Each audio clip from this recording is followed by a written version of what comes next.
எல்லாருக்கும் வணக்கம். மீண்டும் மெய்ப்பொருள் காண்க தளத்திற்கு எல்லாரையும் நான் வரவேற்கிறேங்க. முதல்ல சர்வதேச சந்தைன்னு எடுத்துக்கிட்டோம்னா, அமெரிக்க சந்தை நேத்து நெகட்டிவா தாங்க இருந்தது.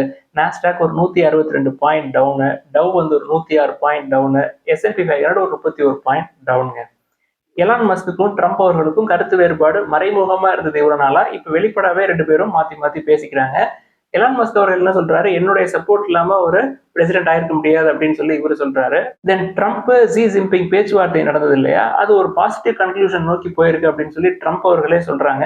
என்ன முக்கியமா பேச்சுவார்த்தை என்ன நடந்திருக்கு அப்படின்னா, இந்த ரேர் எர்த் மெட்டல்ஸை வந்து எக்ஸ்போர்ட் பண்றதுல கொஞ்சம் டைட்டன் பண்ணியிருக்காங்க சைனா. அதனால இந்திய நிறுவனங்களுக்கும் ஃபார் எக்ஸாம்பிள் மாருதி சுசுக்கியுமே அவங்களோட ப்ரொடக்ஷனை ஹால் பண்ண மாதிரி ஒரு சில செய்திகள்லாம் வந்திருக்கு. அது சம்பந்தமான பேச்சுவார்த்தைகள், வர்த்தகம் சம்பந்தமான பேச்சுவார்த்தைகள் மட்டும்தான் நடத்தணும் அப்படின்னு சொல்லி ட்ரம்ப் அவர்களே சொல்லியிருக்கிறாங்க. ஸோ அமெரிக்கா சைனாக்கு மத்தியிலான அந்த ட்ரேட் வார் அப்படின்றது கொஞ்சம் சாஃபன் ஆன மாதிரி தெரியுது. அதனால கோல்டு நேற்று ஒரு 1% கீழே இறங்கி இருந்ததுங்க. தென் இந்த பைலேட்டரல் ட்ரேட் அக்ரிமெண்ட்ல இந்தியா யூஎஸ் எடுத்துக்கிட்டோம் அப்படின்னா, இந்தியா வந்து யூஎஸ் தரப்பு என்ன சொல்றாங்க, இந்த பேஸ்லைன் டேரிஃப் 10% அதை வந்து டிராப் பண்ணுங்க அப்படின்னு சொல்லி ஒரு கோரிக்கையை வச்ச மாதிரி தெரியுது. அடுத்து இந்திய சந்தை எடுத்துக்கிட்டோம்னா நேற்று ஒரு 130 பாயிண்ட் ஏறி இருந்ததுங்க. ஆனா எஃப்ஐஐஸ் பெருசா வாங்கல, பெருசாவும் விற்கல. ஒரு 208 crores ஒர்த் ஆஃப் ஷேர்ஸ்க்கு கேஷ் செக்மெண்ட்ல நெட் செல்லர்ஸா இருந்திருக்காங்க. டிஏஎஸ் வழக்கம் போல நெட் பையர்ஸா இருந்திருக்காங்க. 2382 crores ஷேர்ஸை வாங்கியிருக்கிறாங்க. அடுத்து இன்னைக்கு அப்டேட்ஸ்குள்ள போயிடலாங்க. ஃபர்ஸ்ட் டாடா அட்வான்ஸ் சிஸ்டம்ஸ்ல ஒரு அப்டேட்ங்க.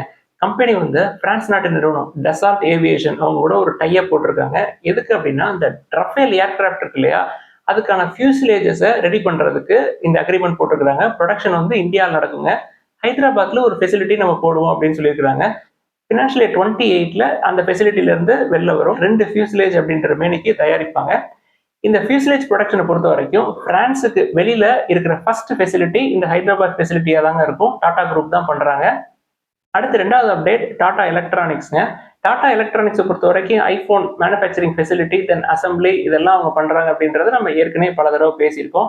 இப்ப என்ன பண்றாங்க, ஐபோன் அசம்பிளி அடுத்த ஸ்டேஜ் சர்வீஸ்க்கு வர்றாங்க. அதாவது ஆஃப்டர் சேல்ஸ் ரிப்பேர் அது சம்பந்தமான வேலைகள்லையும் டாடா குரூப் இப்ப இறங்குறாங்க. ஐசிடி சர்வீஸ் மேனேஜ்மெண்ட் சொல்யூஷன்ஸ், அதாவது விஸ்ட்ரான் அப்படின்ட்டு அவங்கள்ட்ட ஒரு ஃபெசிலிட்டி இருக்குங்க.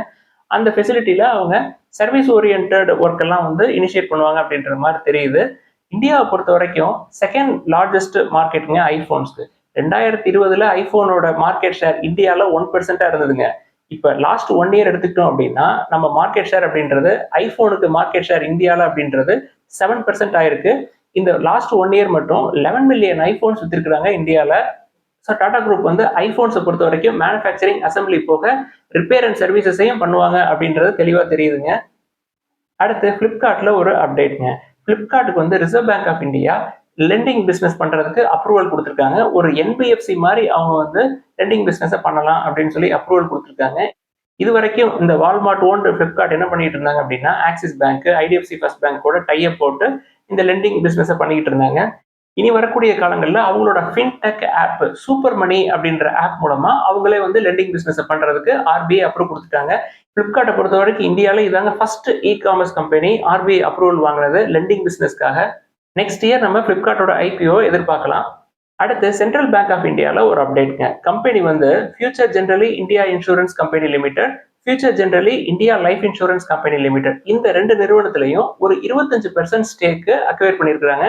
இதுக்கான approval Competition Commission of India, RBI, IRDAI இது எல்லாத்துட்டையுமே அவங்களுக்கு கிடைச்சிருச்சு. இது வந்து சென்ட்ரல் பேங்க் ஆஃப் இந்தியாவோட பிசினஸை பூஸ்டப் பண்ண யூஸ்ஃபுல்லா இருக்கும். அடுத்து டாடா மோட்டார்ஸ்ல ஒரு அப்டேட்ங்க. கம்பெனி என்ன சொல்றாங்க, அவங்களோட அவினியா வேரியண்ட்டை 2027ல நாங்கள் லான்ச் பண்ணிடுவோம் அப்படின்னு சொல்லியிருக்காங்க.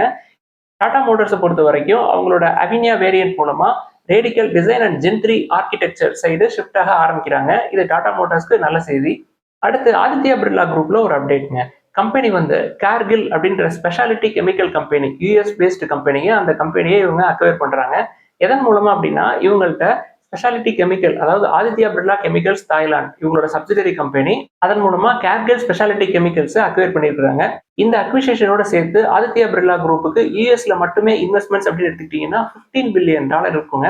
இப்போதைக்கு அந்த கார்கில் ஸ்பெஷாலிட்டி கெமிக்கல் கம்பெனியோட கெப்பாசிட்டி வந்து 16,000 டன்ஸ் பெர் இயரா இருக்கு. இவங்க நெக்ஸ்ட் 2 to 3 இயர்ஸ்ல இதை வந்து 40,000 டன்ஸ் பெர் இயரா நாங்க கூட்டுவோம் அப்படின்னு சொல்லியிருக்காங்க. இவங்க அக்வயர் பண்ண அந்த கார்கில் ஸ்பெஷாலிட்டி கெமிக்கல்ஸ் கம்பெனில என்னென்னலாம் ரெடி பண்ணுவாங்க அப்படின்னா, formulated resins, curing agent, industrial coatings இதெல்லாம் ரெடி பண்ணுவாங்க. கம்பெனி இதுக்காக கேபெக்ஸும் எடுத்துருக்காங்க. அடுத்து இண்டஸ்இண்ட் பேங்க்ல 2 அப்டேட்ங்க. இண்டஸ்இண்ட் பேங்கை பொறுத்த வரைக்கும் நாங்கள் கேபிட்டல் இன்ஃபியூஸ் பண்ணுவோம் அப்படின்னு சொல்லியிருந்தாங்க. ப்ரமோட்டரோட ஸ்டேக்கை கூட்டுவோம் அப்படின்னு சொல்லியிருந்தாங்க. அதுக்கான அப்ரூவலை ஆர்பிஐ ஏற்கனவே கொடுத்துட்டாங்க. இப்போ கேபிட்டலில் இன்ஃபியூஸ் பண்ணுறதுக்கு ஆர்பிஐ 2 கண்டிஷன் சொல்கிறாங்க. ஃபர்ஸ்ட் கண்டிஷன் என்ன அப்படின்னா, ப்ரமோட்டர்ஸோட ஹோல்டிங்ஸ் வந்து ப்ளஸ் பண்ணியிருக்கிறாங்க. அந்த ப்ளஸ் பண்ணதை ரிவோக் பண்ணணும். அதுக்கப்புறம் தான் நீங்கள் வந்து கேபிட்டல் இன்ஃபியூஸ் பண்ண முடியும் அப்படின்னு சொல்கிறாங்க. இது வந்து ஃபர்ஸ்ட் திங். தென் 2வது விஷயம் என்ன அப்படின்னா, போர்ட் ஆஃப் டைரக்டர்ஸ் இருப்பாங்க இல்லையா, அந்த போர்டில் ஒரு ப்ரமோட்டர்ஸோட ரெப்ரஸன்டேட்டிவ் அப்படின்னு சொல்லி ஒரு ஆளை நீங்க போடணும் அப்படின்னு சொல்றாங்க. So Reserve Bank of India சொல்ற இந்த 2 கண்டிஷனை சாட்டிஸ்ஃபை பண்ணாதான் இண்டஸ்இண்ட் இன்டர்நேஷனல் ஹோல்டிங் வந்து இண்டஸ்இண்ட் பேங்க்ல கேபிட்டல் இன்ஃபியூஸ் பண்ணி அவங்களோட ஸ்டேக்கை கூட்ட முடியும். அடுத்து 2வது அப்டேட் என்ன அப்படின்னா, ஜூன் 30 ஆர்பிஐ கொடுத்த டெட்லைனுங்க. எதுக்கு அப்படின்னா, புது சிஇஓவை அப்பாயின்ட் பண்றதுக்கு அவங்க நேம்ஸ் ரெக்கமெண்ட் பண்ணுங்க அப்படின்னு சொல்லியிருந்தாங்க. ஸோ இண்டஸ்இண்ட் பேங்க் ரொம்ப தீவிரமா சிஇஓஸை தேடிக்கிட்டு இருக்கிறாங்க. அடுத்து டாடா கேபிட்டல்ல ஒரு அப்டேட்ங்க. டாடா கேபிட்டல் பொறுத்த வரைக்கும் ஐபிஓ போறாங்க அப்படின்னு சொல்லியிருந்தோம் இல்லையா, செபி வந்து அப்ரூவலை நோக்கி போறாங்க. இன்னும் கொஞ்சம் நல்ல அப்ரூவல் வந்துடும் அப்படின்ற மாதிரி செய்திகள் வந்திருக்கு. ஒரு 17,200 crore ஐபிஓ மேபி செப்டம்பர் 2025க்கு முன்னாடி அவங்க லிஸ்ட் பண்ணிடுவாங்க அப்படின்ற செய்திகள் வந்திருக்குங்க. அடுத்து ஐடிசியில் ஒரு அப்டேட்ங்க. ஜிக்யூஜி பார்ட்னர்ஸ் என்ன சொல்றாங்க, ஐடிசி ஹோட்டல்ஸ்ல எங்களோட ஸ்டேக்கை இன்க்ரீஸ் பண்ணுவோம் அப்படின்னு சொல்றாங்க. எவ்வளவு தூரம் இன்க்ரீஸ் பண்ணுவோம் அப்படின்னு சொல்றாங்கன்னா, அவங்க பிரிட்டிஷ் அமெரிக்கன் டொபாக்கோ, பிலிப் மோரிஸ்ல எல்லாம் எவ்வளவு இன்வெஸ்ட் பண்ணியிருக்காங்களோ அதே அளவு நாங்கள் ஐடிசி குரூப்ல இன்வெஸ்ட் பண்ணுவோம் அப்படின்னு சொல்லியிருக்காங்க. ஜிக்யூஜி பார்ட்னர்ஸ் பொறுத்த வரைக்கும் இந்தியாவில் அவங்களோட இன்வெஸ்ட்மெண்ட் ஒர்த் அப்படின்னு எடுத்துக்கிட்டோம்னா 60,000 crores இருக்குங்க. அவங்க ஏற்கனவே Adani group stocks, then ITC hotels, ITC limited, JSW energy, Patanjali foods, IDFC first bank, GMR airports, Macrotech developers இந்த கம்பெனிஸ்ல எல்லாம் இன்வெஸ்ட் பண்ணியிருக்காங்க. அடுத்து ஈசாப் ஸ்மால் ஃபைனான்ஸ் பேங்க்ல ஒரு அப்டேட்ங்க. கம்பெனியோட எம்டி சிஇஓ பால் தாமஸ் அவர்கள் என்ன சொல்றாங்க, நாங்க இனி வரக்கூடிய காலங்களில் செக்யூர் லோன்ல நாங்க எங்களோட போக்கஸை திருப்போம் அப்படின்னு சொல்லியிருக்காங்க. அதாவது கோல்டு லோன் நாங்க ஃபினான்ஷியல் 26 பொறுத்த வரைக்கும் இந்த செக்யூர்ட் கோல்டு லோனோட கிரெடிட் க்ரோத் அப்படின்றது 12 to 15% இருக்கும் அப்படின்னு சொல்லி எதிர்பார்க்கிறாங்க. ஈசாப் ஸ்மால் ஃபைனான்ஸ் பேங்கை பொறுத்த வரைக்கும் 70% வரைக்கும் மைக்ரோ ஃபைனான்ஸ் எக்ஸ்போசர் இருந்ததுங்க. இப்போ அதை 49 குறைச்சிருக்காங்க. எம்டி சிஇஓ அவர்கள் என்ன சொல்றாங்க, நெக்ஸ்ட் 2 to 3 இயர்ஸ்ல இந்த 49% நாங்க 30% குறைப்போம் அப்படின்னு சொல்லியிருக்காங்க. இது போக நமக்கு தேவையான ஒரு முக்கியமான ஹிண்ட்டை கொடுத்துருக்காருங்க. கலெக்ஷன் எஃபிஷியன்சி ஒரு 98.99% ரீச் பண்ணியிருக்கோம் அப்படின்னு சொல்றாங்க. இது உண்மையிலே அற்புதமான செய்திங்க. ஏற்கனவே எல்என்டி ஃபைனான்ஸோடைய சீஃப் ஹிண்ட் கொடுத்திருந்தாரு. என்ன அப்படின்னா, கலெக்ஷன் எஃபிஷியன்சி இம்ப்ரூவ் ஆயிருக்கு, 99% வரைக்கும் வந்திருக்கு அப்படின்னு சொல்லியிருக்காரு. அது போக செப்டம்பர் அக்டோபர்ல பிரேக் ஈவன் ஆகி டேர்ன் அரவுண்ட் ஆகிறதுக்கும் வாய்ப்பு இருக்கு அப்படின்னு சொல்லியிருந்தாருங்க. ஸோ நம்ம வந்து ஸ்பந்தனா ஸ்பூர்த்தி, தென் முத்தூட் மைக்ரோஃபின் எல்லாமே மினிஸ்கூல் குவான்டிட்டிஸ்ல கன்சிடர் பண்றோம். இன்னும் ஒரு 1 or 2 இயர்ஸ்ல நம்மளுக்கு அதுல நல்ல ரிட்டர்ன்ஸ் கிடைக்கும் அப்படின்றது என்னுடைய நம்பிக்கை. அடுத்து இன்னைக்கு கொஸ்டின் அண்ட் ஆன்சர்ஸ்குள்ள போயிடலாங்க. ஃபர்ஸ்ட் ஒரு நண்பர் வந்து ஜிஎம் பீவரேஜஸை கன்சிடர் பண்ணலாமா அப்படின்னு சொல்லி கேட்டிருக்காரு. நிறைய பேர் வருண் பீவரேஜஸ் பத்தி கேட்டிருந்தாங்க. நம்ம அப்பயே பேசிட்டோங்க, ஒரு 2 months பேக்கே ஜிஎம் பீவரேஜஸ் நல்ல வேல்யூவேஷன் இருக்கு, உங்களுக்கு அந்த செக்டார் வேணும் அப்படின்னா அதை கன்சிடர் பண்ணலாம். டெட் டு ஈக்விட்டியும் கம்மி, பிரைஸ் டு ஏர்னிங்ஸும் 12 times தான் இருக்கும், தென் பிரைஸ் டு புக்கும் 2க்கு கீழே தான் இருக்கு. ஸோ நல்ல வேல்யூவேஷன் இருக்கு. பட் ஸ்மால் கேப், ப்ரமோட்டர்ஸோட ஹோல்டிங் 74%க்கு பக்கமா இருக்கு. ரொம்ப ஸ்ட்ராங்கான ப்ரமோட்டர்ஸ் மாதிரி தான் தெரியுது. இந்த டீட்டெயிலாம் நம்ம ஏற்கனவே சொல்லியிருந்தோம். ஸோ மினிஸ்கூல் குவான்டிட்டிஸ்ல கன்சிடர் பண்ணா சேஃபா இருக்கலாம். அடுத்து டன்லா பிளாட்ஃபார்ம் பத்தி கேட்டிருக்காங்க. நம்ம எப்பொழுதுமே டன்லா பிளாட்ஃபார்முக்கு நோ தான். நம்மளுக்கு ஐடி சர்வீசஸ் வேணும் அப்படின்னா ஐடி கெயின்ஸ் இருக்கிறாங்க இல்லையா, அவங்கள நம்ம பார்க்கலாம். இப்போதைக்கு விப்ரோ இருக்கிறாங்க லார்ஜ் கேப்ல, தென் ஸ்மால் கேப்ல ஹெச்ஜிஎஸ், பிர்லா சாஃப்ட் இருக்கிறாங்க. அது போக உங்களுக்கு வேணும் அப்படின்னா இன்ஃபோசிஸ், டிசிஎஸ் எல்லாம் 25 times ஏர்னிங்ஸ்ல இருக்கிறாங்க. அதெல்லாம் விட்டுட்டு டன்லாக்குள்ள போக வேண்டிய தேவையில்லை. டன்லா பொறுத்த வரைக்கும் இந்த டெலிகம்யூனிகேஷன் எக்யூப்மெண்ட்ஸ் அவங்களோட பிசினஸ் அந்த சைடு தாங்க இருக்கு. ஸோ டெல்காம் வந்து காஸ்ட்லியான பிசினஸ், நான் அந்த சைடு போறதில்லை. அடுத்து ஹிந்துஜா குளோபல் சொல்யூஷன்ஸ்ல ஒரு கொஸ்டின் கேட்டிருக்காங்க. ப்ரொமோட்டர்ஸ் வந்து 18% ஷேர்ஸை பிளஸ் பண்ணி வச்சிருக்காங்களே சார் அப்படின்னு சொல்லி கேட்டிருக்காங்க. ப்ரொமோட்டர் வந்து நம்மளுக்கு தெரிஞ்ச ப்ரொமோட்டருங்க. அசோக் லைலாண்டோட ப்ரொமோட்டர், தென் இண்டஸ்இண்ட் பேங்கோட ப்ரொமோட்டர், தென் கல்ஃப் ஆயிலோட ப்ரொமோட்டர் எல்லாமே இண்டஸ்இண்ட் இன்டர்நேஷனல் ஹோல்டிங் தான். அசோகா பி ஹிந்துஜா அவர்கள் தான் இந்த குழுமத்தினுடைய சேர்மன். ஸோ இண்டஸ்இண்ட் பேங்க்ல என்ன நடந்தது அப்படின்றது எல்லாருக்குமே புரிஞ்சிருக்கும். பணம் தேவைப்பட்டா நான் பணத்தை போடுவேன் அப்படின்னு சொல்லி கான்ஃபிடென்ட்டா சொல்லியிருக்காரு. தென் கேபிட்டல் இன்ஃபியூஸ் பண்றதுக்கான வேலையை அவங்க பாக்குறாங்க. ஸோ இந்த 18% பிளஸ் பண்ணியிருக்கிறது எனக்கு பெரிய ரிஸ்கா தெரியலங்க ஹெச்ஜிஎஸ் பொறுத்த வரைக்கும். அடுத்து டாடா பவர் நிறுவனத்தை பத்தி கேட்டிருக்காங்க. ஒரு 350க்கு வரணுங்க. இப்போ கொஞ்சம் ஓவர் வேல்யூடா இருக்கு, 32 times ஏர்னிங்ஸ்ல இருக்கு. ஒரு 350 to 360 ரேஞ்சில் வந்தா நம்ம கன்சிடர் பண்ணலான்னு இருக்கோம். அடுத்து அமர் ராஜா எனர்ஜி நல்ல வேல்யூவேஷன்ல இருக்கா சார் அப்படின்னு சொல்லி கேட்டிருக்காங்க. நம்ம பல தடவை சொல்லிட்டோங்க, எக்ஸைட்டை கம்பேர் பண்றப்ப அமர் ராஜா ரொம்ப ரொம்ப சீப், 1000 கீழே வந்தா நம்ம கன்சிடர் பண்ணலாம் அப்படின்னு சொல்லியிருக்கிறோம். அதே மாதிரி இவிஸ்ன்னு எடுத்துக்கிட்டோம்னா 2 ஸ்டாக் தான் நான் பார்க்கறது. ஒன்று டாடா மோட்டார்ஸ், இன்னொன்று அமர் ராஜா எனர்ஜி. அடுத்த ஒரு நண்பர் என்ன கேள்வி கேட்டிருக்காரு, மார்டிடால் அஸ்வால் கேபிட்டல் நிஃப்டி இடிஎஃப். இந்த இடிஎஃப் பாருங்க. இந்த இடிஎஃப் வந்து லாஸ்ட் 3 மந்த்ஸ் ஆர் 4 மந்த்ஸ்ல 55% ரிட்டர்ன் கொடுத்துருக்கு. இது மாதிரி வேற எந்த கம்பெனியுமே ரிட்டர்ன்ஸ் கொடுத்ததே இல்லை அப்படின்ற மாதிரி எழுதியிருக்காரு. அதை பத்தி நம்ம கொஞ்சம் அலசி பார்ப்போங்க. இந்த இடிஎஃப் எடுத்துக்கிட்டீங்கன்னா உள்ள 15 கம்பெனிஸ் இருக்குங்க. 15 கம்பெனிஸ் என்னென்னு சொல்றேனே, BSE limited, HDFC asset management, MCX, CDSL, CAMS, 361, IEX, KFintech, Angel One, Nippon asset management company, MOFSL, then Nuvama wealth, Anand Rathi, Aditya Birla Sun Life asset management company, then UTI asset management company. நான் என்ன பண்ணியிருக்கேன், இந்த 15 கம்பெனியும் Q4 financial 25ல எவ்வளோ profit பண்ணியிருக்காங்க அப்படின்னு சொல்லி எழுதி வச்சிருக்கேங்க. அந்த 15 கம்பெனியோட ப்ராஃபிட் ஆட் பண்ணோம் அப்படின்னா 3156 கோடி வருது. இன்னொரு சைடு என்ன பண்ணி வச்சிருக்கேன், இந்த 15 கம்பெனியோட பிரைஸ் டு ஏர்னிங்ஸ் எடுத்து வச்சிருக்கேன். இதுல ஹையஸ்ட் எது இருக்கு அப்படின்னா 85 பிஎஸ்சி லிமிடெட் இருக்கு. அங்க இருந்து குறையுது 20 வரைக்கும் இருக்கு. ஆவரேஜா இந்த 15 கம்பெனிஸ்க்கும் பிரைஸ் டு ஏர்னிங்ஸ் போட்டு பார்த்தோம்னா ஒரு 40 டைம்ஸ் பக்கமா வருது. ஸோ இந்த ஃபண்டோட ஏர்னிங்ஸ் பிரைஸ் டு ஏர்னிங்ஸ் பார்த்தீங்கன்னா 40 டைம்ஸ் இருக்கு. டோட்டல் ப்ராஃபிட் இவங்க எல்லாரும் சேர்ந்து பண்ற ப்ராஃபிட் 3156 கோடி.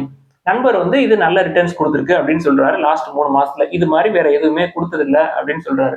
இப்ப நான் என்ன சொல்றேன், விப்ரோ மட்டும் எடுத்துக்கோ. Q4 ஃபினான்ஷியல் 25ல அவங்க பண்ண ப்ராஃபிட் வந்து 3588 crores. இந்த 15 கம்பெனியும் சேர்ந்து பண்ண ப்ராஃபிட்டை விட விப்ரோட ப்ராஃபிட் அதிகம். விப்ரோவோட பிரைஸ் டு ஏர்னிங்ஸ் 19 டைம்ஸ் தான் இருக்கு. ரொம்ப ரொம்ப சீப். நம்ம கம்மியான விலை கொடுத்து வாங்குறோம், ப்ராஃபிட்டும் அதிகமான ப்ராஃபிட் நம்மளுக்கு கிடைக்குது. விலை கம்மியாக கொடுத்தே எனக்கு இவ்வளோ ப்ராஃபிட் கிடைக்கிறப்ப நான் எதுக்கு 43 டைம்ஸ் ஏர்னிங்ஸ் கொடுக்கணும்? அடுத்து டாடா மோட்டார்ஸ் எடுத்துக்கங்க. Q4 ஃபினான்ஷியல் 25 மட்டும் எடுத்துக்கோமே, 8556 crores. பிரைஸ் டு ஏர்னிங்ஸ்ன்னு பார்த்தீங்கன்னா ஒரு 10 to 11 டைம்ஸ் தான் இருக்கு. So 10 times earnings, 8000 crore profit. So இவ்வளோ சீப்பான பிஸ்னஸ் நல்ல ப்ராஃபிட் கிடைக்கிறப்ப நம்ம எதுக்கு இவ்வளோ காஸ்ட்லியான பிஸ்னஸ் எல்லாம் வாங்கணும்? அடுத்து ஐடிசி எடுத்துக்கோமே. Q4 ஃபினான்ஷியல் 25 விட்டுருவோம், Q3 எடுத்துக்குவோம். ஏன்னா Q4ல ஐடிசி ஹோட்டல்ஸ் லிஸ்ட் பண்ணதுல அவங்களுக்கு ஒரு கெயின் வந்தது. அதனால 15,000 crores பக்கமா ப்ராஃபிட் இருந்தது. Q3 எடுத்துக்கிட்டோம்னா 5,000 crores ப்ராஃபிட் பண்ணிருக்காங்க. 24 டைம்ஸ் தான் ஏர்னிங்ஸ். ஸோ இவ்வளோ சீப்பா இவ்வளோ ப்ராஃபிட் பண்ற கம்பெனியை விட்டுட்டு நம்ம எதுக்கு அவ்வளோ காஸ்ட்லியான ETF போய் இன்வெஸ்ட் பண்ணோம் அப்படின்றது தான் என்னுடைய கேள்வி. இன்வெஸ்ட்மெண்ட்டுக்கு எவ்வளோ சீப்பா நம்ம ஸ்டாக்கை வாங்க முடியுமோ அவ்வளோ சீப்பா வாங்கணும் அப்படின்றதாங்க என்னுடைய ஸ்ட்ராட்டஜி. இதுல எக்ஸ்பென்ஸ் ரேஷியோ வேற 0.52% இருக்கு. என்னை பொறுத்த வரைக்கும் இன்வெஸ்ட்மெண்ட் அப்படின்னு வந்துட்டா பெஞ்சமின் கிரஹாம் அவர்கள் சொன்னதாங்க ஃபாலோ பண்ணுவேன். நெவர் ஓவர் பே. எவ்வளவு ரிட்டர்ன்ஸ் வந்தாலும் சரிங்க, அதிகமா விலை கொடுத்து நான் எந்த ஸ்டாக்கையுமே வாங்க மாட்டேன். எனக்கு ஒரு 2 வருஷம் 3 வருஷம் கழிச்சு ரிட்டர்ன்ஸ் வந்தாலும் பரவாயில்ல, நான் கம்மியான விலையில தான் வாங்குவேன். அதை தான் நம்ம எப்பொழுதுமே பண்ணிக்கிட்டு இருக்கோம். அடுத்து நம்ம ரெக்கார்ட் பண்ணிட்டு இருக்கப்பே ஒரு அப்டேட் வந்திருக்குங்க. Reserve Bank of India interest rates, அதாவது ரிப்போ ரேட்டை அதிரடியா ஒரு 50 பேஸ் பாயிண்ட்ஸ் குறைச்சிருக்காங்க. எல்லாருமே 25 பேஸ் பாயிண்ட்ஸ் குறைப்பாங்க அப்படின்னு எதிர்பார்த்தோம். அவங்க அப்படியே டபுளா குறைச்சிருக்காங்க. ஸோ ருப்பி வந்து இன்னும் சீப்பராகவே கிடைக்கும். ருப்பி வந்து டிப்ரிஷியேட் ஆகிறதுக்கு வாய்ப்புகள் நிறையா இருக்கும். இது கோல்டுக்கு அட்வான்டேஜ். இந்த கேலண்டர் இயர் 2025 எடுத்துக்கிட்டோம்னா 100 பேஸ் பாயிண்ட்ஸ் குறைச்சிருக்காங்க. ஸோ இதனால banking sector stocks, then other கடன் வாங்கியிருப்பாங்க இல்லையா ருப்பீஸ்ல, அவங்க ஸ்டாக்ஸ் எல்லாமே கொஞ்சம் நல்லா ஏறி இருந்தது. இப்போதைக்கு ஒரு குஷியில மார்க்கெட் பயங்கரமா ஏறிடுச்சு. பெர்ஃபார்மன்ஸ் ஏர்னிங்ஸ் காட்டல அப்படின்னா மார்க்கெட் எந்த ஹைட்ல இருந்தும் கீழே இறக்கிடுவாங்க லாங் டேர்ம்ல. இதெல்லாம் தான் இன்னைக்கு டிஸ்கஸ் பண்ணணும்னு நினைச்சோம். ஏதாவது சந்தேகங்கள் கேள்விகள் இருந்தா எல்லாத்தையும் எழுதுங்க. தொடர்ந்து டிஸ்கஸ் பண்ணுவோம். எல்லாருக்கும் நன்றி.